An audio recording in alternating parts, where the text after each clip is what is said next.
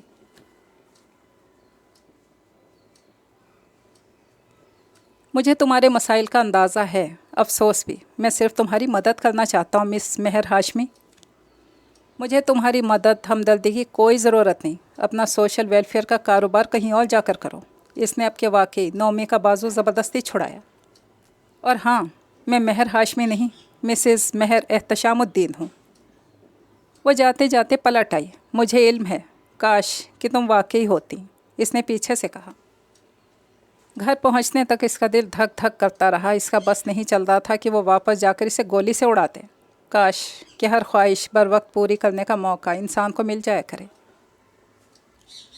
ابا رسیور پکڑے بیٹھے تھے۔ اس وقت انتصار کی کال ہی ہو سکتی تھی۔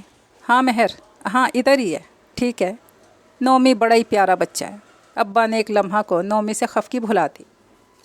میں ٹھیک ہوں، میری دوائیں آ جاتی ہیں وقت پر، مہر لے آتی ہے۔ اس سے کچھ دیر پہلے کا واقعہ بھول گیا۔ نومی کو زبردستی سلانے کی کوشش میں اس کے سر میں انگلیاں چلاتے گم سو بیٹھی۔ ابا اور انتصار کے درمیان ہونے والی گفتگو سنتی رہی۔ ہر بار ابا اس کو بتاتے، مہر ادھر ہی ہے۔ اس نے کبھی یہ نہیں پوچھا تھا کہ جب بھی میں فون کرتا ہوں مہر ادھر ہی کیوں ہوتی ہے۔ یہ اس کی اپنی سوچ تھی، ورنہ یہ حقیقت تو اسے اچھی طرح معلوم تھی کہ انتصار بے مقصد باتوں میں الجھنے کی سردردی کبھی مول نہیں لیتا تھا۔ وہ تیز رفتار زندگی کے ساتھ بھاگتا انسان تھا۔ اسے ایسے کسی بھی لمحہ سے چڑ تھی جس میں اسے اپنی ریس روک کر کچھ منٹوں کے لیے سوچنا پڑے۔ وہ اسی لیے مہر کے ادھر ہونے کے بارے میں کبھی نہیں پوچھتا تھا، کہیں اس کو اپنی دوڑ ترک نہ کرنا پڑے۔ اور ابا کا وہ اکلوتا لاڈلا بیٹا تھا، وہ کس طرح اس پردیس میں بیٹھے کو پریشان کر سکتے تھے۔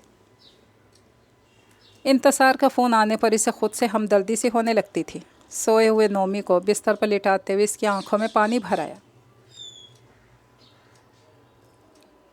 اسے نومی پر بھی ترس آتا تھا، کم زبان مسکین سا بچہ جس کی دنیا گھر، ابا، ٹیوشن کے آئے ہوئے بچوں کے ساتھ موقع ملنے پر تھوڑی سی گفتگو، چند سستے قسم کے ٹوٹے پھوٹے کھلونوں اور ٹی وی پر کارٹون میگزینز تک محدود تھی۔ باہر کی دنیا میں کبھی کبھاری اس کا جانا ہوتا تھا، کبھی کپڑے لینے کے لیے، کبھی جوتا پہننے کو، کبھی آئس کریم لینے کے لیے۔ مہر کے گھر واپس آنے تک وہ اس کا انتظار کرتا اور پھر رات تک اس کا پیچھا نہیں چھوڑتا تھا۔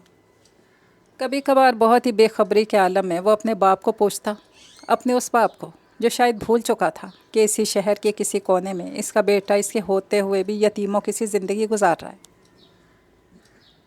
مہر کا ذہن مختلف سوچوں کے درمیان گھن چکر بن گیا۔ اوپر تلے کے کئی واقعات،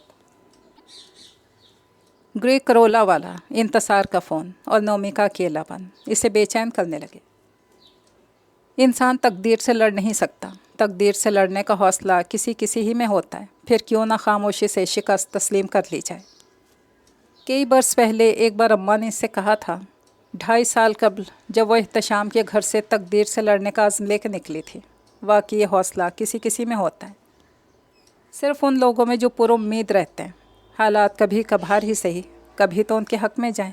اس کا تھکا ہوا اونگتا ہوا ذہن دیر تک یہی کچھ سوچتا رہا۔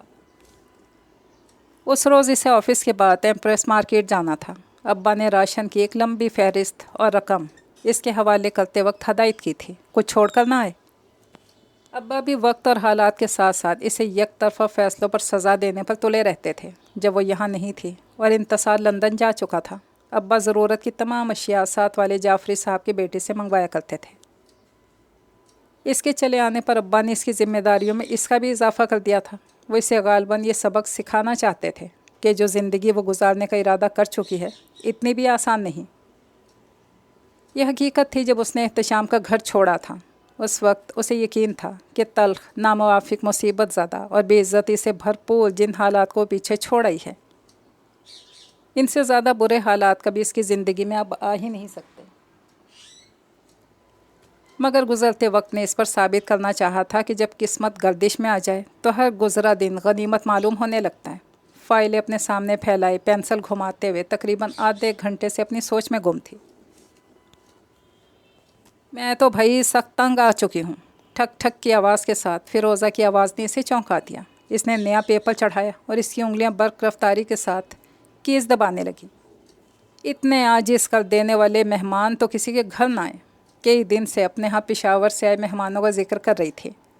کئی دن سے کہہ رہے تھے شاپنگ کو جانا ہے، کل کرایہ پر گاڑی لے آئے، میں آپ ہی ساتھ ہو لیے کہ چلو بہری بازار سے پرنٹڈ دوپٹے لیتے آئیں گے۔ مگر کہاں جی، وہ تو پہلے سیدھے پہنچے کین ہل پر، کہنے لگے یہیں سے سوٹ خریدے جائیں گے۔ وہاں سے نکلے، بولے کلفٹن چلیں گے۔ چلو، ان کے بہانے ہم نے بھی عظما آرکیڈ اندر سے دیکھ لیا۔ واپسی پر طارق روڈ آ نکلے، خواہ ان کو دکھانے کو آپ ہی کی مجبوری میں چپل خریدنا پڑے اور مجھے ایک سوٹ۔ بھائی پیسے ہو گئے تمہارے پاس تو اپنے پاس رکھو نا۔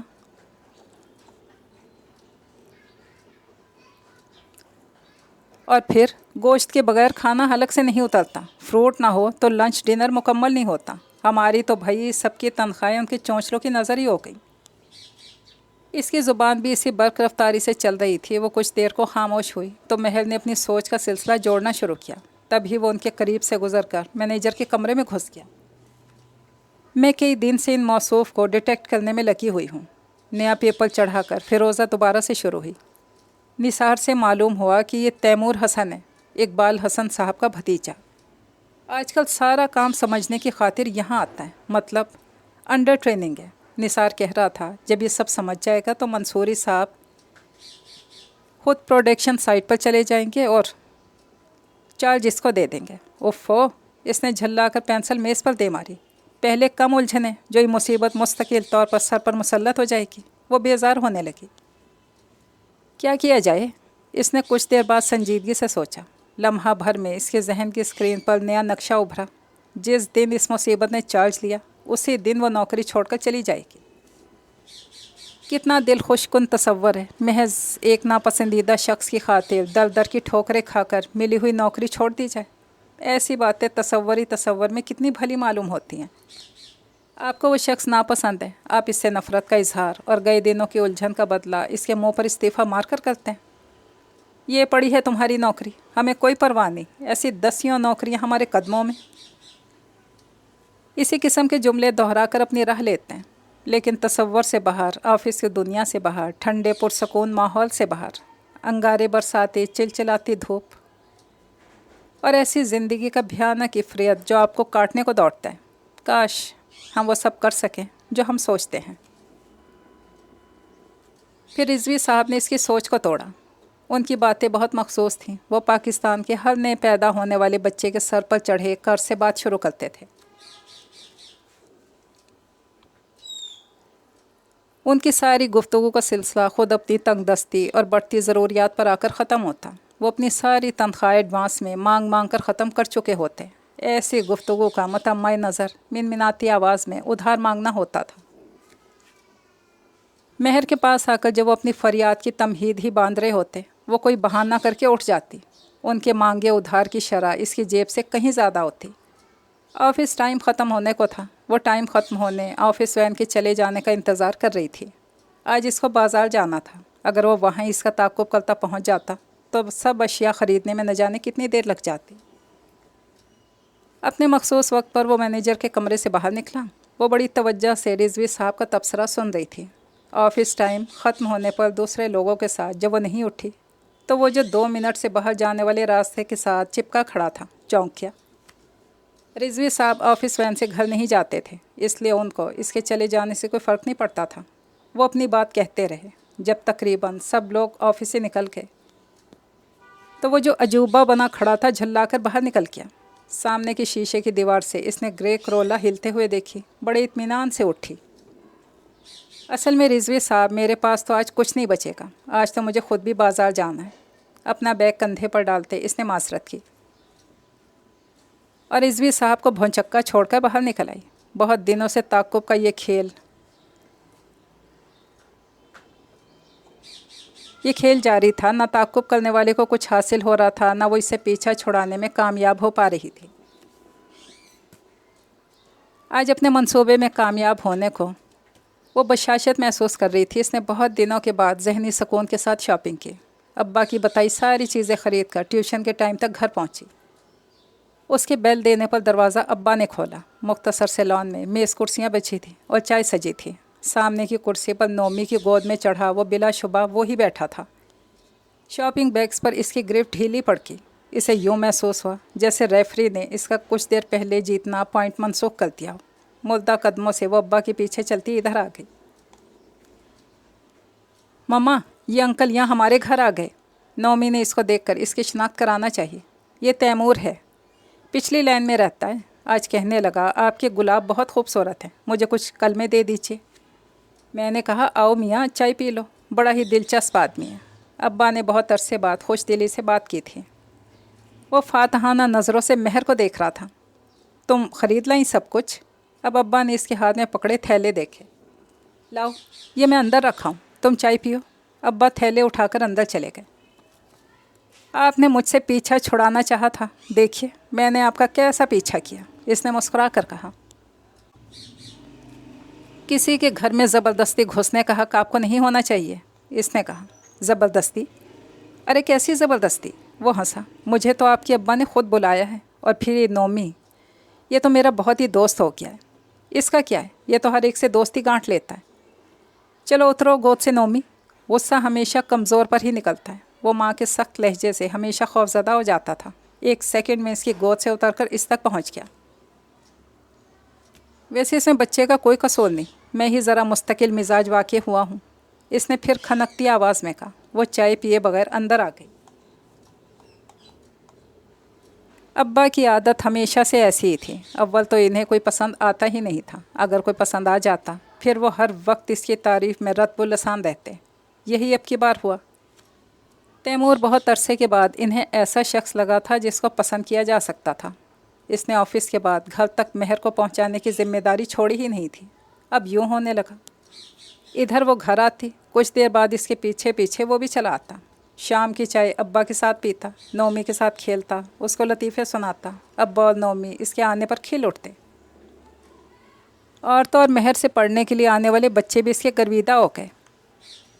مہر کو خواہ مخواہ کسی سے چڑ کبھی نہیں ہوئی تھی، لیکن اس شخص کی دھانس اور ڈھٹائی نے اسے چڑھا دیا تھا۔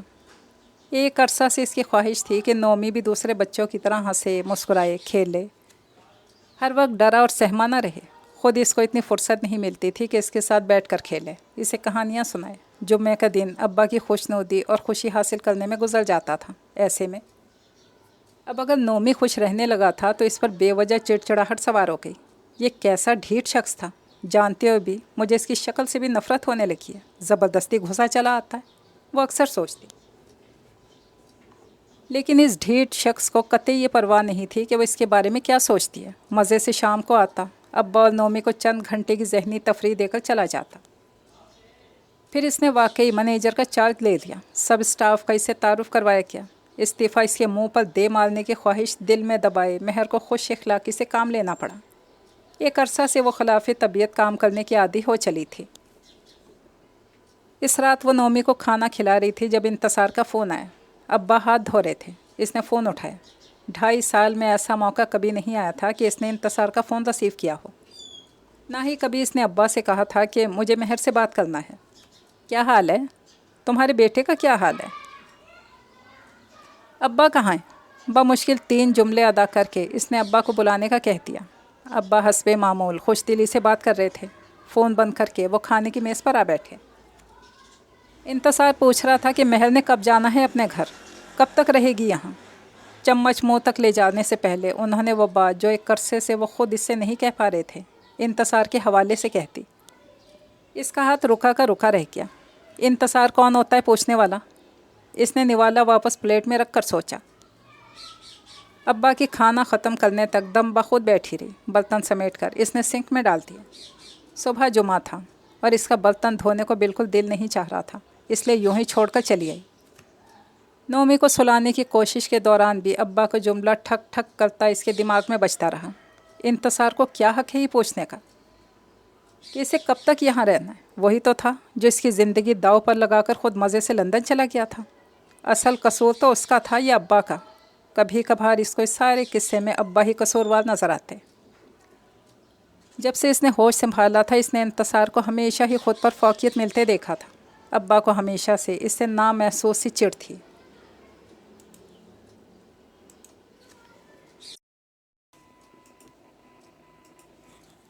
وہ تو اماں کا دم غنیمت تھا، وہ ہر موقع پر اس کی سائیڈ لیتی. وہ بی اے میں تھی جب اماں چپ چاپ دنیا سے چلی گئیں. انہی دنوں ابا کی ریٹائرمنٹ آ گئی. یہ گھر انہوں نے اچھے دنوں میں خریدا تھا. ابا کی ریٹائرمنٹ کے وقت انتصار ایم کام کر رہا تھا. ابا استھما کے پرانے مریض تھے. فارغ رہ کر اور بھی چڑچڑے ہو کے اٹھتے بیٹھتے انہوں نے انتصار کو کہنا شروع کیا، یہ مہر ہے انتصار، اس کا کوئی ٹھکانہ کر دو، پھر جو مرضی ہے کرنا. بعض دفعہ بے حد طیش میں آ جاتے. یہ جو بیٹھی ہے نا یہاں، اس نے تمہیں کچھ کرنے نہیں دینا. تم اگر ترقی کرنا چاہتے ہو تو اس کو اتارو پہلے سر سے. ابا کی ان باتوں سے وہ تنگ آ چکی تھی. کہاں انتصار جس کو یہ سب سنایا جاتا تھا، وہ جو صداقت جلد باز اور لاپرواہ تھا. قسمت سے انہی دنوں اس کی ملاقات احتشام سے ہو گئی. وہ شام کے وقت گھر واپس آ رہا تھا جب اس نے احتشام کو سڑک کے کنارے زخمی بے ہوش پڑے ہوئے دیکھا. وہ اس کو ہاسپٹل لے گیا. ڈاکٹرز کا کہنا تھا کہ مزید خون بہہ جانے سے اس کی جان بھی جا سکتی تھی. احتشام پولیس میں تھا. تندرست ہونے تک اس کے انتصار سے اچھی خاصی دوستی ہو گئی. پھر انتصار کو اس کے دوست نے لندن چلے آنے کی ترغیب دی. اس کے دکھائے سہانے خواب انتصار پر اثر کرنے لگے. انتصار کو چانس ملنے کا سن کر ابا کے مطالبے میں شدت آ گئی. یہ مہر ہے انتصار، پہلے اس کو ٹھکانے ٹکاؤ، پھر چین سے جاؤ. میں کہاں اس کو ڈھوتا پھروں گا. اس کو اپنے متعلق اس قسم کے جملے سن کر بڑی سخت تکلیف ہوتی. مجھے نہیں کرنا ہے شادی وادی، تم اطمینان سے جاؤ، میں اپنا کچھ کر ہی لوں گی. انتصار کو سناتی. اس کی ایک نہ سننا انتصار، تم چلے گئے مجھ اکیلے پر پڑ جائے گی، اس کا کچھ کر کے جاؤ. دوسری جانب سے ابا اس کے کان بھرتے. اس کو جانے کی مصیبت تھی، اس پر مہر کا جھنجٹ. ایک روز وہ سیدھا احتشام کے پاس جا پہنچا. تم کر لو نا یار مہر سے شادی، اس نے انتہائی انفارمل طریقے سے اس سے براہ راست کہا. احتشام اپنے گھر پر اکیلا تھا، پھر اور اس پر انتصار کے احسان کا بوجھ بھی تھا. اس مصیبت کے وقت میں بڑے آرام سے اس کی مدد کو آگے بڑھایا. احتشام نے حامی بھری. ابا کی خوشی کا کوئی ٹھکانہ نہ رہا. شکر ہے کہ تم نے اس کو ٹھکانے لگایا. برملا انتصار سے کہتے. مہر نے اپنی سی جنگ کر کے دیکھ لی. انتصار اور ابا اپنے فیصلے پر اٹل تھے. ارے ڈی ایس پی ہے، کھاتا پیتا ہے، تمہیں اور کیا چاہیے؟ وہ کہتے. وہ ان کو کیا بتاتی. کچھ معاملوں میں اس کا معیار انتخاب بہت مختلف ہے، شاید بہت بلند بھی. احتشام کو اس نے انتصار کے ساتھ ایک دو بار اپنے گھر میں دیکھا تھا. بظاہر اس میں پسند آنے والی کوئی بات نہیں تھی، لیکن ناپسند کرنے کی بھی کوئی وجہ نہ تھی. پھر ابا اور انتصار نے اسے فرض ناگوار کی طرح ادا کر دیا. اس کے سارے احتجاج اندر ہی رہ گئے. اس کی شادی کے بعد انتصار یوں بھاگا گویا کسی نے اسے زبردستی پکڑ رکھا تھا. احتشام کے ساتھ گزرے پہلے چند ماہ میں ہی اسے اندازہ ہو گیا تھا کہ اس کا معیار انتخاب وہ تو ہرگز نہیں ہو سکتا تھا. یقیناً احتشام کو بھی اس کے بارے میں باندھی ساری خوش فہمیاں غارت ہوتی نظر آتی ہوں گی. پہلا سال انہوں نے بڑے صبر اور خاموشی سے گزارا. دونوں کو انتصار سے اپنے اپنے تعلق کا حجاب تھا. دوسرے سال میں پہلے احتشام کا پیمانہ چھلکا، پھر اس کا اپنا. احتشام سیلف میڈ آدمی تھا. اس کے والد اس کے بچپن میں ہی ختم ہو گئے تھے. اس کی ماں ان پڑھ خاتون تھی. اس نے بہت مشکل سے وہ مقام حاصل کیا تھا جو اس کے باپ کا تھا. وہ اپنے عہدے کے بارے میں بڑا کانشیس تھا. اپنی عادت کے ہاتھوں مجبور ہو کر وقتاً فوقتاً اسے بتاتا کہ اس کے باپ کی پوزیشن کیا تھی. پھر وہ اسے بتانے لگا کہ وہ کمپلیکسڈ ہے، اسے اچھے لوگوں میں اٹھنے بیٹھنے کا سلیقہ نہیں، اس کی تعلیم کم ہے، ادھوری ہے. رفتہ رفتہ برملا کہنے لگا کہ انتصار نے اپنے احسان کا بدلہ اس سے بڑے غلط طریقے سے لیا ہے، اور یہ کہ اگر اسے خود انتخاب کا موقع ملتا تو کبھی بھی مہر کا انتخاب نہ کرتا. مہر کا اپنا مسئلہ تھا۔ عام سی لڑکی ہونے کے باوجود اس کا معیار انتخاب بہت بلند، کٹھن، ناقابل حصول رہا۔ دوستی کے معاملے میں، محبت اور خلوص کے معاملے میں، اور اب شاید زندگی کے ساتھی کے معاملے میں بھی اسے اپنی ناکامی کا احساس ہونے لگتا تھا۔ اسے یوں لگتا جیسے احتشام کے ساتھ رہتے ہوئے وہ ناآسودگی کے دشت میں جل رہی تھی۔ پھر اس نے سر جھٹک کر خود کو حالات کے ساتھ چلنے کی دعوت دی۔ آہستہ آہستہ اس کا حوصلہ جواب دینے لگا۔ احتشام نے بھی جب یہ محسوس کیا کہ انتصار وہاں جا کر تقریباً ہر معاملے کو بھول گیا ہے، ابا کو بھی کوئی پرواہ نہیں، تو مزید لاپرواہ اور تکلیف دہ ہو کیا۔ اس کی تربیت بہت ہی عجیب سطح پر کی گئی تھی۔ ناقابل برداشت الفاظ کہنے میں وہ کوئی آر نہیں سمجھتا تھا۔ مہر اپنی زخم خوردہ انا اور اپنے بکھرے ہوئے خواب سمیٹتے سمیٹتے تھکنے لگی۔ پھر نومی کی پیدائش کا مرحلہ آیا۔ جس وقت اس کو ہاسپٹل جانا تھا، عین اسی وقت احتشام کو اپنا کوئی ضروری کام یاد آ گیا اور وہ تنہا گھر میں تڑپتی رہ گئی۔ اس کی ہمسائی اس کو لے کر کلینک تک لائی۔ نومی کی پیدائش کی اطلاع دینے کے لیے اسے ہر جگہ ڈھونڈا گیا، مگر معلوم ہوا وہ تو چھٹی لے کر پنجاب جا چکا ہے۔ پرائیویٹ کلینک میں نومی کی پیدائش کے بعد گزرے 3 دن اس کی زندگی کے طویل اور صبر آزما ترین دن تھے۔ وہیں لیٹے لیٹے اس نے فیصلہ کیا کہ کلینک سے باہر نکل کر سیدھی پل پر جا کر خود کو روزانہ اخباروں میں چھپنے والی سرخی بنا دے گی۔ لیکن کلینک سے باہر جاتے ہوئے اس کے بازوؤں میں نومی تھا اور آنکھوں میں اس کے مستقبل کے خواب تھے۔ احتشام کی چھٹی کے بعد واپس آنے تک وہ اس کے حوالے سے اپنی زندگی سے تقریباً مایوس ہو چکی تھی۔ پھر احتشام نے نیا پلٹا کھایا۔ اس کو پیسے کی بہت قدر تھی۔ اس نے تمام عمر پیسے کی شکل دیکھنے کو ترستے ہوئے گزاری تھی۔ اب جب کہ اس کے پاس پیسہ تھا، وہ اسے دانتوں میں دبا کر خرچ کرنا چاہتا تھا۔ اپنی حد تک تو مہر اس کی عادت کو معاف کر کے خاموش ہو چکی تھی، حالانکہ وہ زندگی کو رینگ رینگ کر گزارنے کے سخت خلاف تھی۔ لیکن اب اس کی اس عادت کا ایک نیا رخ سامنے آیا تھا۔ وہ نومی کی چھوٹی چھوٹی ضرورتوں کے لیے ترسنے لگی تھی۔ اوفو، اتنا سا بچہ، اتنے زیادہ خرچ! اس کے مطالبے پر وہ چڑ جاتا۔ میں کہاں کہاں خرچ کروں؟ ماں کو بھیجوں، تمہیں دوں، اپنے لیے رکھوں؟ پیسے کی قدر کرنا جانو مہر بیگم۔ میں ڈاکہ ڈالنے والوں کو پکڑتا ہوں، خود ڈاکے نہیں ڈالتا۔ حیرت سے اسے دیکھتی رہ جاتی۔ جتنی گھٹی ہوئی کفایت شعاری کی زندگی اس نے اس کے ساتھ گزاری تھی، کوئی اور شاید ہی گزار سکتا تھا۔ اس پر بھی وہ اس کو پیسے کی قدر کرنے کا درس دیتا تھا۔ اسے معلوم تھا بہت ایماندار افسر تو ہرگز نہیں تھا۔ جو کچھ وہ اوپر نیچے سے کماتا، اس کو خرچ کرنے کا حوصلہ اس میں نہیں تھا۔ وہ جمع کا شوقین تھا، نفی کا نہیں۔ بچے کے سلسلے میں بھی اس کو کوئی نہ کوئی چاو تھا، نہ کوئی شوق۔ تم خود کر لو نا نوکری۔ ایک روز گویا اس نے تنگ آ کر اس سے کہا، یہ رسالے، کتابیں جو تم نے بیکار میں جمع کر رکھے ہیں، بیچاؤ اس کو کسی ردی والے کے ہاں۔ پرانے ٹین ڈبے، یہ پلاسٹک کے جلے سڑے ٹوٹے برتن بھی لے جانا۔ اس کے مشورے ناقابل برداشت تھے۔ کر دیا ہے میں نے تمہاری نوکری کا انتظام بھی۔ یہ رہا تمہارا اپائنٹمنٹ لیٹر۔ ایک روز اس نے بڑے سکون سے لفافہ اس کی جانب اچھالا۔ بس اسی روز مہر کے صبر کا پیمانہ چھلک گیا۔ کاش اس نے یہی بات دوستانہ نرم لہجے میں کہی ہوتی، شاید اس کو کوئی تکلیف نہ ہوتی۔ وہ اسے آرام سے سمجھاتی، بچہ بھی چھوٹا ہے، اس کو کس کے حوالے کر کے نوکری پر جایا جائے، یا یہ کہ ہم بیٹھ کر کوئی حل بھی تو تلاش کر سکتے ہیں، کم پیسوں میں گزارا کرنے کا۔ مگر اس کا یہ حکمیہ محض اطلاع دینے کا انداز اسے قطعی آگ لگا گیا۔ مجھے نہیں کرنا ہے نوکری۔ اس کا لہجہ سخت ہو گیا۔ کبھی تمہیں وہ کام کرنا بھی ہوتا ہے جو میں تم سے کہوں؟ ٹھٹک کر مڑا۔ نہیں، اس لیے کہ تمہیں کوئی کام کہنے کا طریقہ ہی نہیں آتا۔ یہ جملہ شاید اس کے لیے بھی ناقابل برداشت تھا، مگر وہ کمرے سے باہر نکل گیا۔ اس نے خاموشی سے اپنی اور بچے کی چیزیں سمیٹی۔ جب نوکری ہی کرنا ہے، بچے کو خود ہی کما کر پالنا ہے، بیکار میں اذیت سہنے کا کیا فائدہ؟ اس نے دل میں سوچا اور کمرے سے باہر نکل آئی۔ میں اپنے گھر جا رہی ہوں، اس نے باہر کھڑے احتشام سے کہا۔ ہاں؟ اس نے سر اٹھایا۔ یہ ٹھیک ہے، میرے خیال میں ہمیں کچھ وقت درکار ہوگا سوچنے اور فیصلہ کرنے کے لیے۔ اسے معلوم تھا کہ جو کچھ انہیں سوچنا ہے اور جو فیصلہ کرنا ہے، اس کے لیے وقت کی قطعی ضرورت نہیں۔ احتشام کے گھر سے نکلتے ہوئے اسے یقین تھا کہ وہ یہاں سے کبھی واپس نہ آنے کے لیے جا رہی ہے۔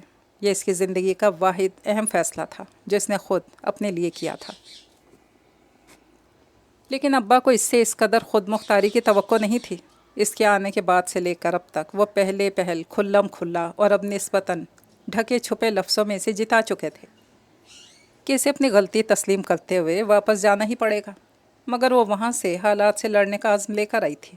کئی جگہوں پر شکست کھا کر بھی ڈٹی ہوئی تھی۔ اس کے علاوہ اسے انتصار کے ریئیکشن کا بھی انتظار تھا۔ اب تک اس نے نہ کبھی اپنے اکا دکا بھیجے خط میں اور نہ ہی کبھی فون پر یہ دریافت کیا تھا کہ مہر کا احتشام سے جھگڑا کس بات پر ہوا۔ شروع میں ابا نے خود احتشام سے رابطہ قائم کیا، مگر وہ فیصلہ تو مہر کو کرنا ہے کہہ کر اپنا پلہ صاف بچا کیا۔ پھر 2 برس گزر گئے۔ اس نے پلٹ کر اس کو نہ صحیح نومی تک کو نہ پوچھا تھا۔ ابا کو حیرت تھی، جب احتشام نے کبھی اسے مارا نہیں تھا، گھر سے نکالنے کی دھمکی نہیں دی تھی، کوئی گالی کوئی دشنام ترازی نہیں کی تھی، پھر اس احمقانہ فیصلے کی ضرورت کیا تھی؟ باقی چھوٹی موٹی باتیں تو ہر گھر میں ہی ہوا کرتی ہیں، وہ ان کو کیا بتاتی کہ انا کا زخم ہاتھ سے لگائے زخم سے زیادہ گہرا ہوتا ہے۔ ابا کے نزدیک تو یہ سب باتیں بے مقصد تھیں۔ انا، خودداری، خودی، جب انسان کو انسانوں کے درمیان ہی رہنا ہے، پھر یہ سب سوچنا فضول ہے۔ اس نے چپ چاپ ابا کی باتیں سنی اور نوکری کی تلاش جاری رکھی۔ ابا اور احتشام میں واحد فرق یہ تھا کہ احتشام نومی کو سگی اولاد ہوتے ہوئے بھی کوئی اہمیت دینے کو تیار نہیں تھا، جبکہ ابا بول بال کر بھی اس کو سنبھال لیتے تھے۔ ایک عرصہ کی تگ و دو کے بعد اس کو یہ نوکری ملی تھی، گو کہ تنخواہ کم تھی، مگر اس کا اور نومی کا گزارا ہو جاتا تھا۔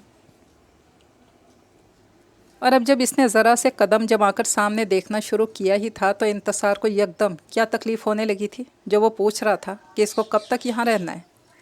اس کو کیا حق تھا؟ اس کی زندگی کو داؤ پر لگا جانے کے بعد وہ کون ہوتا تھا پوچھنے والا؟ جوا اس نے کھیلا تھا، شکست مہر کو ہوئی تھی، اسی لیے اسے شکست کا، اس کے دکھ کا اندازہ ہی نہیں تھا۔ اسی لیے وہ اسے دوبارہ اس جہنم زار میں دھکیلنا چاہتا تھا۔ اسے پتہ نہیں چلا کب اس کی آنکھ لگ گئی۔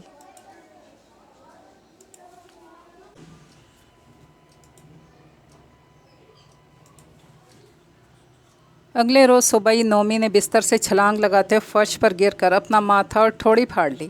اس کو آفس سے دیر ہو رہی تھی۔ اس پر نومی کا چلانا ہر نیا دن نیا عذاب لے کر آتا تھا۔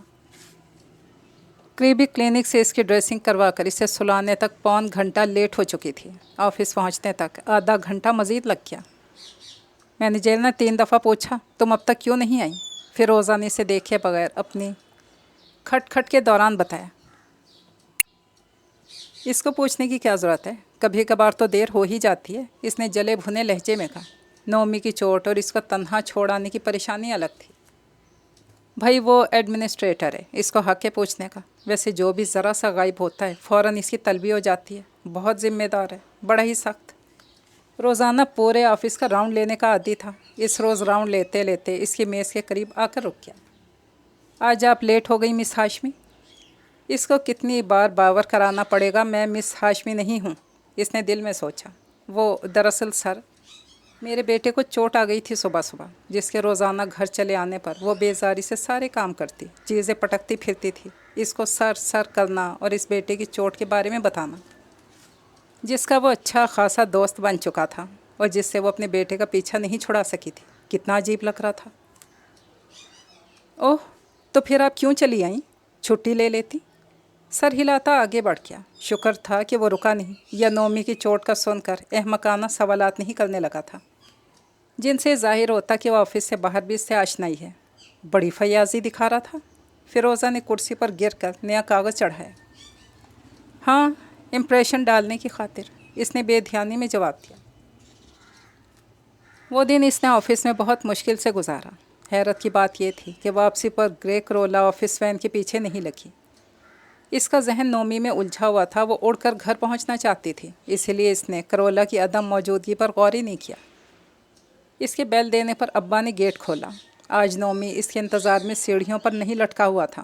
بیچارہ بچہ، نہ جانے کتنی تکلیف میں ہوگا۔ وہ بے قراری سے اندر آ گئی۔ نومی اپنے کمرے میں بھی نہیں تھا، ابا کے کمرے میں بھی نہیں، اندر باہر کہیں نہیں۔ ابا اندر آتی باتھ روم میں گھس گئے۔ اس نے بے چینی سے باتھ روم کا دروازہ دھڑ دھڑایا۔ نومی کہاں ہے ابا؟ آ جاتا ہے، اندر سے ان کی خفگی بھری آواز آئی۔ آ جاتا ہے؟ اس نے حیرت سے سوچا، گیا کہاں جو آ جاتا ہے؟ وہ کہاں گیا ہے جو آ جاتا ہے؟ ابا کے باہر نکلنے پر اس نے پوچھا۔ ابھی آ جاتا ہے، کہا نا، لو آ گیا۔ بیل کی آواز پر وہ باہر لپکے، وہ ان کے پیچھے تھی۔ ابا نے گیٹ کھولا۔ نومی تیمور کے بازوں میں مختلف چیزوں سے لدا پھندا لٹکا ہوا تھا۔ اس نے دیوار سے ٹیک لگا لی۔ انکل نے مجھے بہت سیر کرائی اور یہ بھالو، یہ بندر، یہ چاکلیٹ، یہ ٹافیاں لے کر دی، مجھے کلفہ بھی کھلایا۔ ایسی مسرت، ایسی روشنی اس نے نومی کے چہرے پر کبھی نہیں دیکھی تھی۔ ایک لمحے کو اس کا دل چاہا نومی کی کمر پر 2 ہاتھ لگائے۔ وہ کیوں چلا گیا تھا ایرو غیروں کے ساتھ؟ ابا سے جھگڑے، انہوں نے کیوں بھیجا تھا؟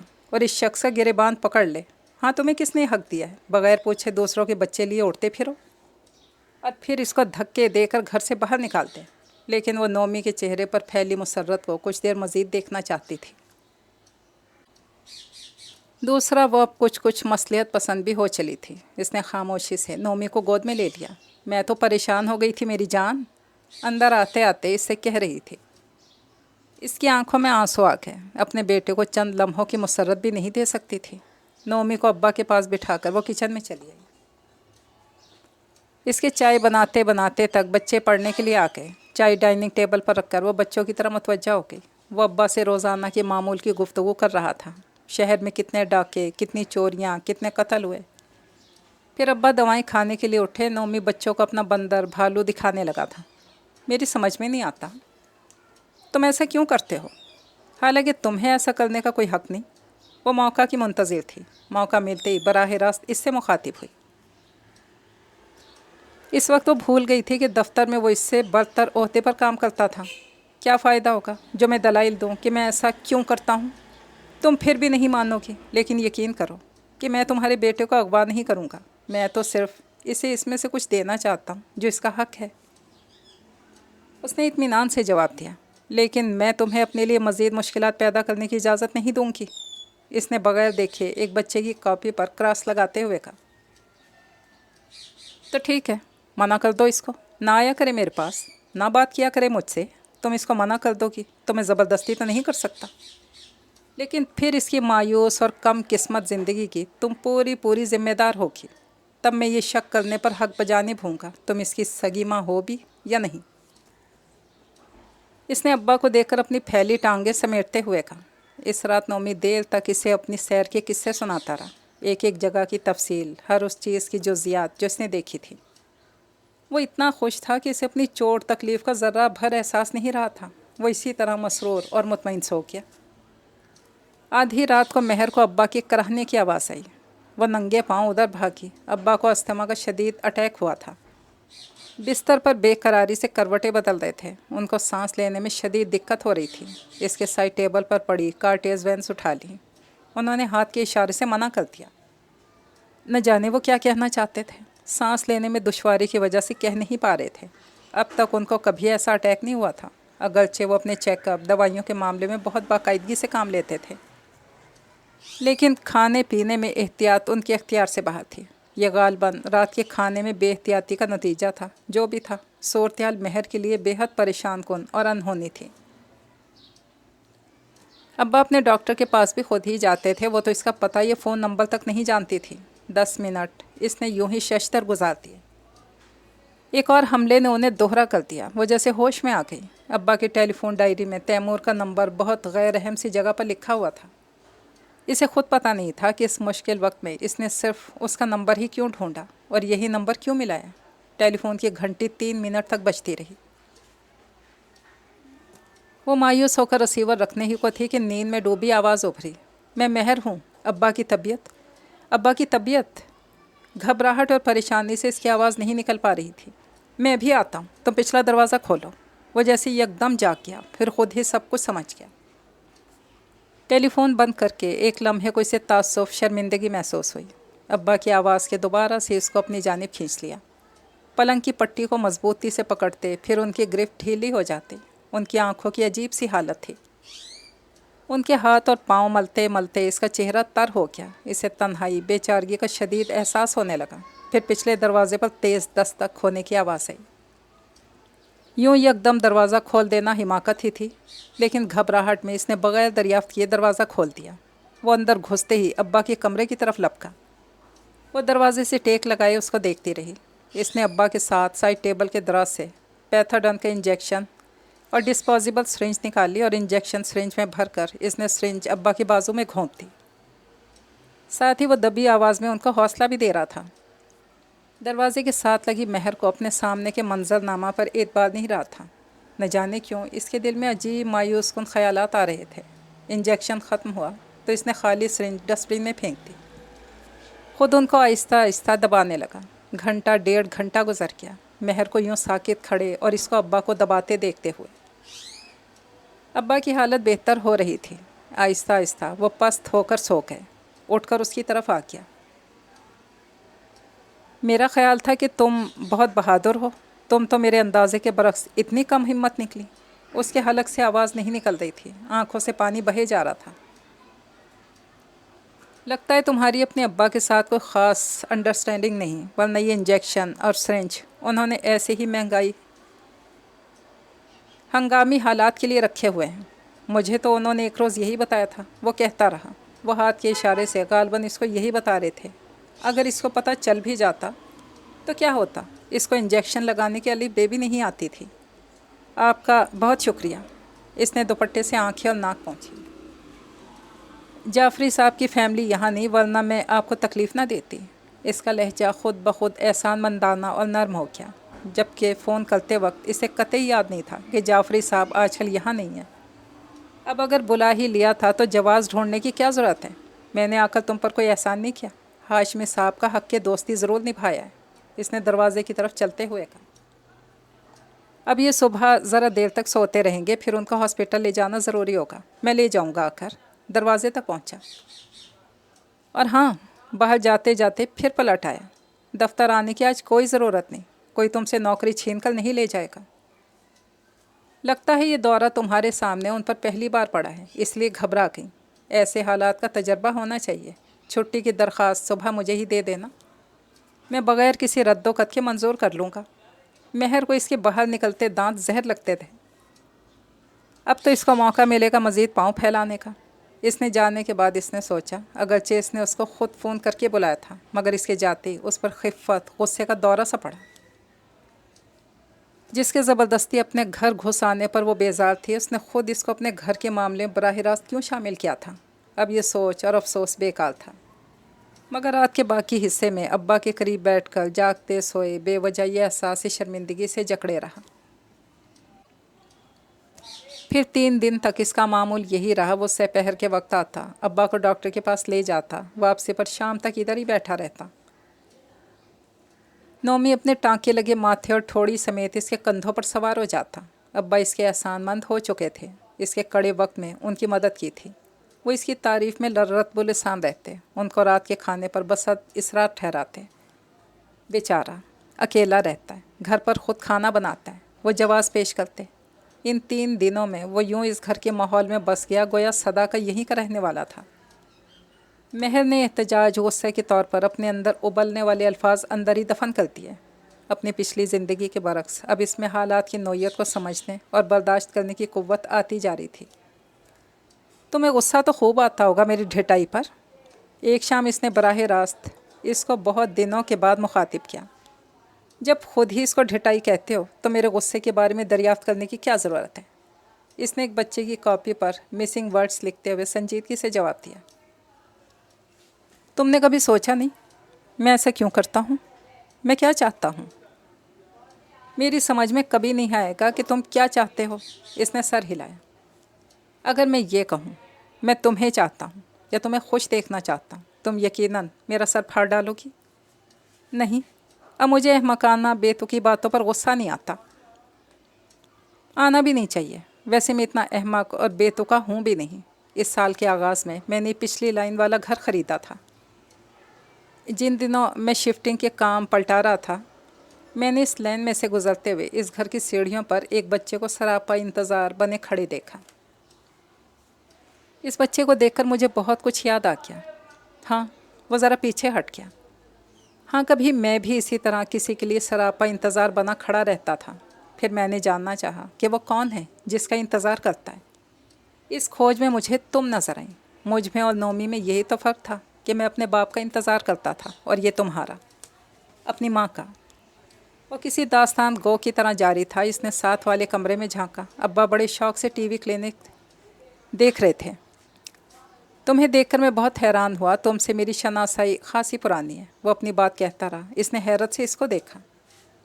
ہاں، اس نے اس کی حیرت کو بھانپ کر کہا۔ انشا احتشام میرا کلاس فیلو تھا، اس کی شادی پر میں نے تمہاری جھلک دیکھی تھی۔ تمہارا چہرہ نہ جانے کیوں میری یاد میں محفوظ رہ گیا تھا۔ تم یہاں کیوں تھیں یہ جاننے کے لیے میں احتشام سے ملا۔ یقین جانو میں بے حد متجسس شخص ہوں۔ اس سے مجھے پتہ چلا کہ تم دونوں میں اس خاموش علیحدگی کی وجہ تمہاری چوائس کا مختلف ہونا تھا۔ کیا یہی بات تھی؟ ہاں، یہ اس کا معیار انتخاب ہی تو تھا، جس نے ہمیشہ اس کو خوشیوں کے چشمے سے پیاسا لوٹایا تھا۔ وہ بغیر جواب دیے مختلف کتابوں میں سر کھپاتی رہی۔ پھر اقبال چچا نے مجھے اپنے اس آفس کا چارج لینے کو کہا۔ اتفاقاً وہاں تم مجھے نظر آ گئیں، اور بس۔ وہ بغیر اس بات کی پرواہ کیے کہ وہ اس کی بات نہیں سن رہی تھی بولتا رہا۔ پھر میں نے تمہیں گھر تک پہنچانے کی ذمہ داری لے لی۔ مگر کیوں؟ وہ پہلی بار بولی۔ اس لیے کہ میں نہیں چاہتا تھا کہ راستے میں خدا نہ خواستہ تمہیں کچھ ہو جائے یا کسی وجہ سے دیر ہو جائے۔ تمہارا انتظار کرتا ہی بچہ مایوس نظر آنے لگے، کیونکہ اس عمر میں کسی کا انتظار کرنا پھر مایوس ہونا دونوں ہی بہت صبر آزما کام ہیں۔ میں اسے مشکل صبر آزما لمحات سے گزر چکا ہوں۔ میں صرف تمہیں دیکھنے پر، اس کے چہرے کی خوشی دیکھنے کے لیے تمہارا پیچھا کرتا تھا۔ پھر اب تم کیا چاہتے ہو؟ اس کے باآواز بلند ایکٹیو انگلش کا رٹا مارتے بچوں کے شور میں آہستگی سے کہا۔ میں یقین جانو میں نومی کو خوش دیکھنا چاہتا ہوں۔ تم کو اپنے آفس گھر کے کاموں کے علاوہ ان بچوں سے سر کھپانا اپنے ابا کو بھی خوش رکھنا ہوتا ہے۔ تمہارے اس ٹف شیڈول میں اس کے لیے بہت کم وقت بچتا ہے۔ باپ کے سائے سے یکسر محروم ہے۔ تم دونوں کے آپس کے تنازعات میں یہ بغیر جرم کیے کیوں اتنی لمبی سزا بھگتے؟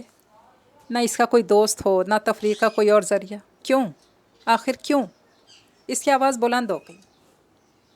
میں اس سزا بھگت چکا ہوں۔ میری ماں مجھے میرے باپ کے پاس چھوڑ گئی اور اپنے باپ کا روزانہ کا انتظار ایک روز ہمیشہ کا انتظار بن گیا، جب ایک روز راستے میں ہی وہ حادثے کا شکار ہو گئے۔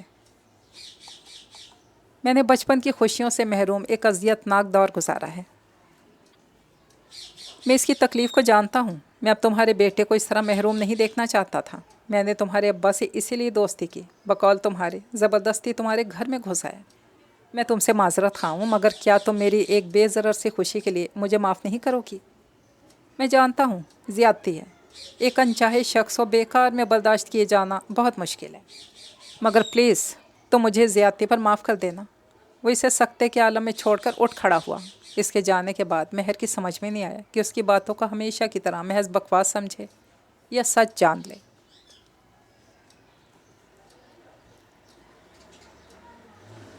وہ کس ڈھٹائی سے گھسا چلا آتا ہے۔ ابا اس کے جلد چلے جانے پر حیران تھے۔ وہ رات تک رہتا ہے تو گھر میں کچھ رونق رہتی ہے، ورنہ تو سوگ ہی پڑا رہتا ہے۔ کھانے کے دوران بڑبڑا رہے تھے۔ اگلے روز وہ آفس نہیں آیا اور نہ ہی شام گھر پر آیا۔ ابا اور نومی رات تک اس کے منتظر رہے۔ اس سے اگلے روز بھی ایسا ہی ہوا۔ ابا نے اس کو فون کیا، وہ بیمار تھا۔ ابا اسی وقت اس کے ہاں جانے کو تیار ہوئے۔ نومی بھی جانے پر بضد تھا۔ وہ لوگ رات کو دیر سے لوٹے۔ تیمور انکل کو بڑا سخت بخار تھا، نومی نے اسے بتایا۔ اکیلا ہے، مگر نہ یہاں آنے پر تیار ہوتا ہے، نہ کسی قسم کی مدد پر۔ کوئی سوپ، کوئی کھانا وغیرہ، ہر بات پر انکار۔ ابا کہہ رہے تھے 3 دن مزید وہ آفس نہیں آیا۔ سٹاف چہکا پھرتا تھا۔ بہت دنوں کے بعد انہیں ایسے آزادی میسر آئی تھی۔ اگلے روز شام کو وہ گھر ہی پر آیا۔ چہرے سے نڈھال، کمزور لگ رہا تھا، لیکن نومی کے ساتھ بخوشی کشتی کر رہا تھا۔ بچے بھی اس کی اتنے دن کی غیر حاضری کے بعد آمد پر خوش تھے۔ ابا شاید ٹھیک ہی کہتے تھے، اس کی آمد پر گھر میں کچھ رونق سی آ جاتی تھی۔ معاف کرنا، میں آنا نہیں چاہتا تھا، لیکن نومی کی وجہ سے آ گیا۔ تم اس کو روز روز تو ادھر میری طرف نہ بھیجتی۔ وہ اس کے قریب پڑی کرسی پر آ کر بیٹھ گیا۔ تمہاری مرضی ہے، تم جہاں چاہو آؤ جاؤ، مجھے کیا حق ہے تمہیں منع کرنے کا؟ اس نے ایک بار پھر سنجیدگی سے جواب دیا۔ حق تو تمہیں ہی ہے، تمہارا گھر ہے۔ خیر مجھے یہ بچے بہت اچھے لگتے ہیں، اسی لیے چلایا۔ تم شادی کرو، اپنی بیوی بچوں میں دل لگاؤ۔ اس نے بزرگی کا چولا اوڑھا۔ بیوی؟ ہاں، بچے؟ وہ ہنس دیا۔ نیک مشورہ ہے، تم بزرگ بننے کی کوشش نہیں کرو. مجھے علم ہے تم مجھ سے کم عمر ہو. اپنے اوپر سے یہ سنجیدگی، بے وجہ کی بزرگی کا لبادہ اتار پھینکو. زندگی میں زندگی کی خوشیوں میں حصہ لیا کرو. دنیا احتشام کے گھر میں ختم نہیں ہوگی، یہاں بھی رہنا ہے.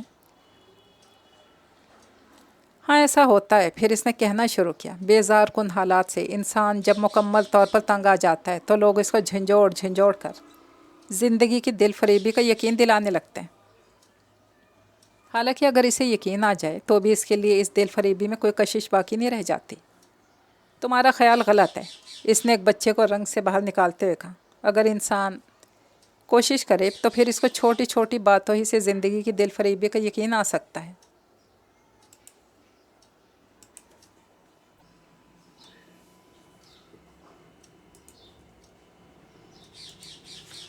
مگر میں تمہاری ہر دلیل کے جواب میں یہی کہوں گا کہ تم خوش اور مطمئن رہنے کی کوشش کیا کرو. وہ اٹھ کر ابا کی طرف چلا گیا جو تفہیم دین دیکھ رہے تھے. مہر کو یکدم اس سے خوف سا محسوس ہونے لگا. یہ کون شخص تھا جو بغیر کسی توقع کے، بغیر کسی صلے کے، لالچ کے خوشیاں بانٹتا اور لوگوں کو خوش دیکھنے کی آرزو لیے پھرتا تھا؟ اس دور میں تو ایسا ناممکن تھا.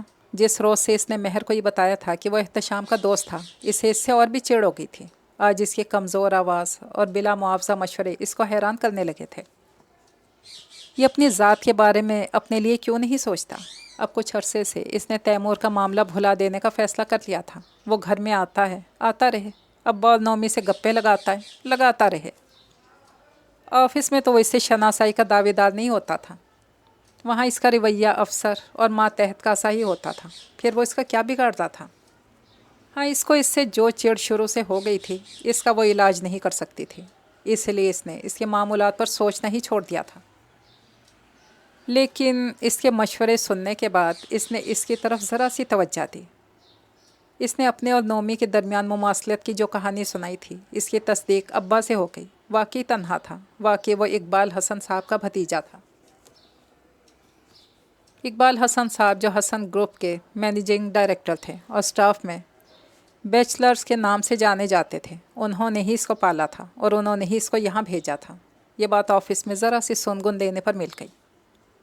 مگر وہ مہر اور اس کے گھر والوں کے پیچھے ہاتھ دھو کر کیوں پڑ گیا تھا؟ اس سلسلے میں اس کی سنائی کہانی کی تصدیق کہیں سے نہیں ہوئی تھی. اس روز بھی واپسی پر کرولا پیچھے نہیں تھی. اب اس کے معمول میں کبھی کبھار بے قاعدگی ہو جاتی تھی. خلاف معمول گیٹ کھلا تھا. اندر لان میں چائے کی میز سجائے ابا اور تیمور بیٹھے تھے. مگر یہ نومی آج کس کی گود میں چڑھا بیٹھا تھا؟ اس کو یقین کرنے میں کچھ وقت لگا. پہچان تو وہ اس کو لمحے کے 1000ویں حصے میں چکی تھی. 3 سال پہلے اس نے سوچا تھا کہ اسے انتصار سے اتنی نفرت ہو چکی ہے کہ وہ اب اس کی شکل تک دیکھنے کی ہمت نہیں رکھتی. اس کا خیال تھا کہ جب کبھی انتصار سے اس کا سامنا ہوا تو وہ اسے قتل کر دینے سے کم کسی اقدام پر قناعت نہیں کر سکے گی. مگر آج جب اس کا سامنا انتصار سے ہوا تھا اس نے اس میں سے کچھ بھی نہیں کیا. بس خاموشی سے اپنی جگہ ساکت کھڑی رہی. پھر وہ خود اٹھ کر اس تک آیا اور اس کو اپنے ساتھ لگا لیا. یہ انتصار تھا. اس نے اس کے لمس کو محسوس کرتے ہوئے سوچا.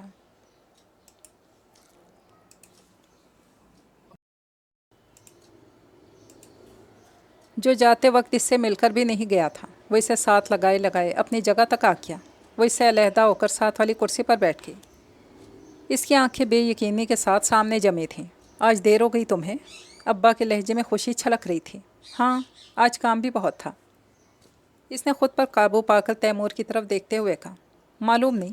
اس نے کندھے اچکائے. آج میں جلدی اٹھایا نومی کو باہر لے جانے کے لیے. مگر یہاں آ کر معلوم ہوا کہ قبلہ ماموں صاحب تو تشریف لائے ہیں. نومی میاں تو آنکھیں چار ہی نہیں کر رہے. ماما یہ ماموں ہیں؟ نومی اپنا نام سن کر اس کے قریب آ گیا. ہاں. اس نے اسے گود میں لے کر اس کی مٹھی بند کرنا اور کھولنا شروع کر دی. وہ انتصار سے نظر نہیں ملانا چاہتی تھی. اچھا اتفاق ہے کہ مہر تمہاری دفتر میں کام کرتی ہے. انتصار تیمور سے کہہ رہا تھا. یوں لگتا تھا جیسے وہ دونوں بے تکلف ہو چکے ہیں. انتصار جس طرح خاموشی سے گیا تھا ویسے ہی خاموشی کے ساتھ واپس آیا تھا. ابا کے خیال میں یہ ایک بہت اچھا سرپرائز تھا. میں نے بہت کچھ لا کر کچن میں رکھ دیا بیٹا. ذرا تم دیکھ لینا. تمہیں تکلیف تو ہوگی. ابا کا آج لہجہ ہی بدلا ہوا تھا.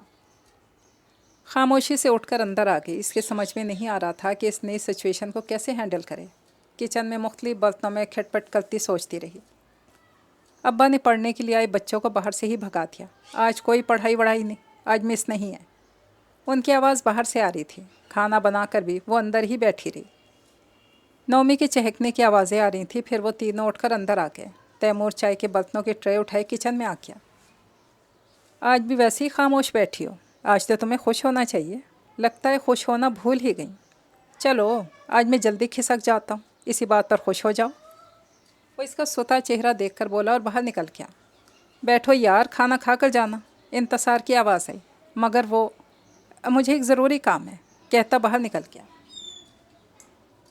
رات کو کھانے کے بعد وہ فارغ ہو کر اپنے کمرے کی طرف آئی۔ انتصار نومی کو لیے بیٹھا تھا۔ تم اتنی خاموش اور ناخوش کیوں نظر آ رہی ہو؟ اس نے اس کے بیٹھتے ہی پوچھا۔ تمہارا کیا خیال ہے مجھے کیسا نظر آنا چاہیے؟ اس نے سر جھکائے جھکائے پوچھا۔ جیسے کہ نارمل شخص کو نظر آنا چاہیے۔ مجھے معاملے کی نوعیت ٹھیک طرح سے بتائی ہی نہیں گئی، ورنہ میں کب کا آ چکا ہوتا۔ ابا یہی بتاتے رہے، تم کو احتشام کی کسی بات پہ غصہ آ گیا اور تم یہاں آ گئی۔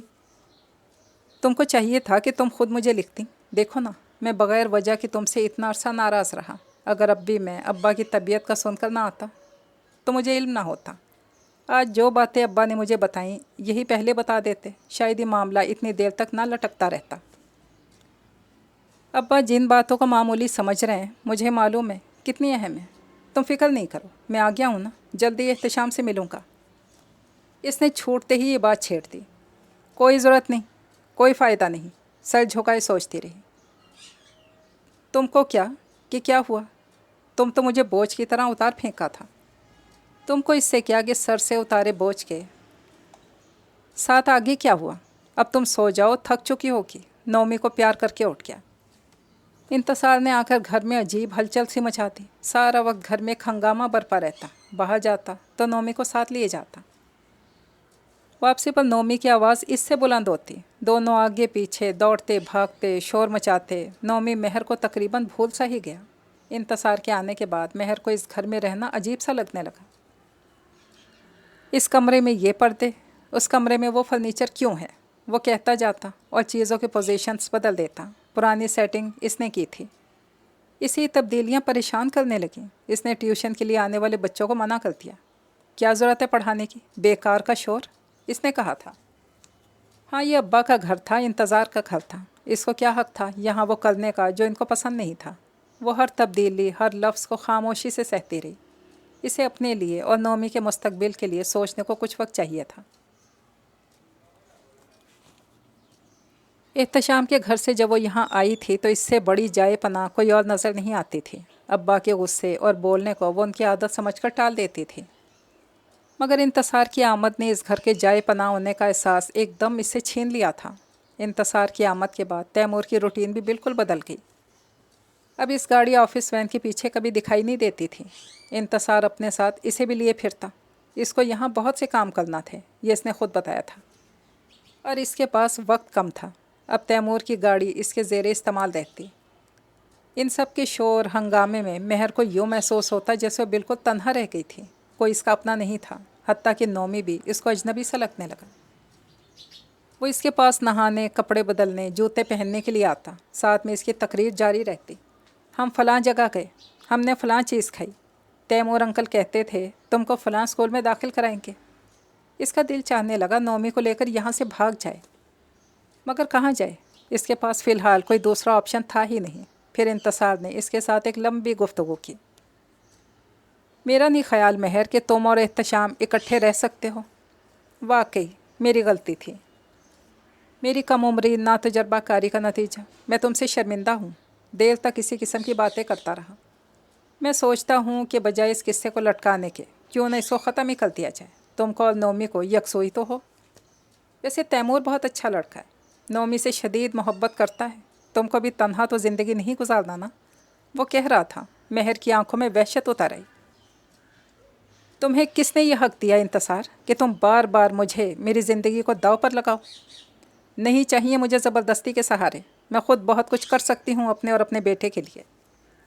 اس کا لہجہ خاصا سخت تھا۔ میرے خیال میں تم جذباتی ہو رہی ہو۔ ہم اس معاملے پر پھر کبھی بات کریں گے۔ وہ اٹھ گیا۔ اسے یوں محسوس ہو رہا تھا جیسے اس کی دماغ کی رگیں پھٹ رہی ہوں۔ خدا کیوں کچھ لوگوں کو اتنا مختار اور کچھ کو اتنا لاچار بنا دیتا ہے؟ اس کا ذہن گھومنے لگا۔ اس جمعہ کو تیمور صبح سے ہی آیا ہوا تھا، دن بھر کچن میں گھسی رہی۔ شام کو وہ لوگ کہیں جانے کا پروگرام بنانے لگے۔ ماما آپ بھی چلیں پلیز ماما۔ نومی اس کے پاس آ کر ضد پر اڑنے لگا۔ وہ اسے سختی سے انکار کر رہی تھی۔ کیا ہو جو کبھی تم اس کا دل رکھ لو؟ کچن کے دروازے میں کھڑا اس سے کہہ رہا تھا۔ بہت دنوں کے بعد اس نے اس سے اپنے پرانے لہجے میں بات کی تھی۔ ماما آپ کبھی نہیں گئیں، ٹھیک ہے میں بھی نہیں جاتا۔ نومی نے اس کا ہاتھ ہلایا۔ چلو مہر، کوئی تم کو کھا نہیں جائے گا۔ انتصار نے آ کر اس کا بازو پکڑا اور اس کو گاڑی میں لا بٹھایا۔ ماموں میں آج کارویل سے آئس کریم کھاؤں گا۔ نومی چہک رہا تھا۔ ضرور ضرور۔ انتصار نے اس کو خود سے قریب کر لیا۔ انتصار نومی کو لے کر آئس کریم لینے اندر چلا گیا۔ ایک بار تم نے مجھ سے پوچھا تھا کہ آخر میں کیا چاہتا ہوں۔ آج میں تم سے پوچھتا ہوں، آخر تم کیا چاہتی ہو؟ ڈرائیونگ سیٹ پر بیٹھا تیمور اچانک اس سے مخاطب ہوا۔ کچھ نہیں، میں کچھ نہیں چاہتی۔ تم خدا کے واسطے میرا پیچھا اب تو چھوڑ دو۔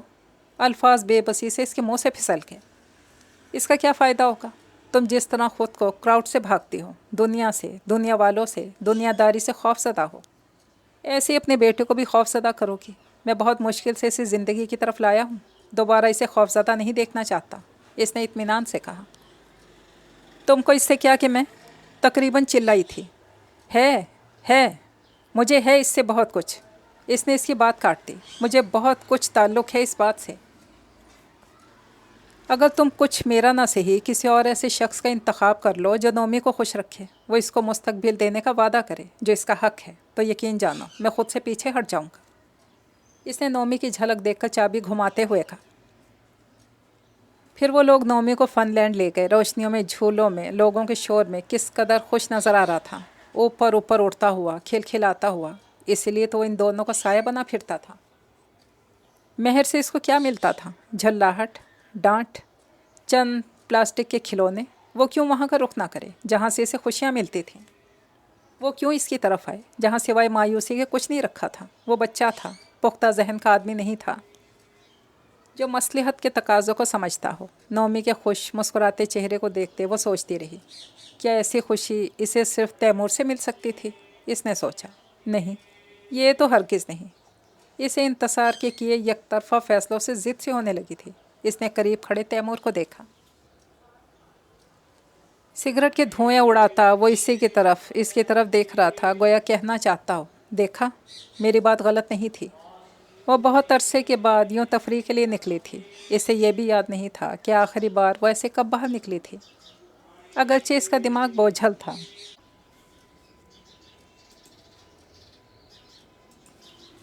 مگر پھر بھی اسے یوں گھومنے میں مزہ آنے لگا۔ لیکن گھر واپسی پر اس کی چند گھڑیوں کی تفریح دفعتاً ہوا ہو گئی۔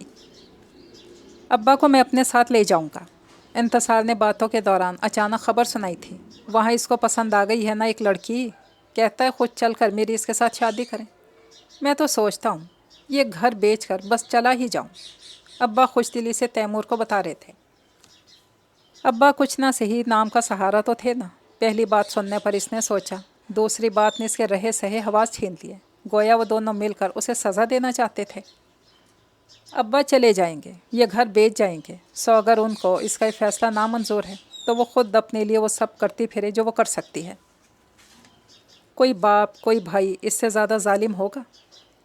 اس کی سمجھ میں نہیں آ رہا تھا کہ وہ کیا کرے۔ اپنے لیے کوئی نیا ٹھکانہ ڈھونڈے، انتصار کی تجویز مان لے، یا پھر سب کچھ بھلا کر احتشام کے پاس چلی جائے۔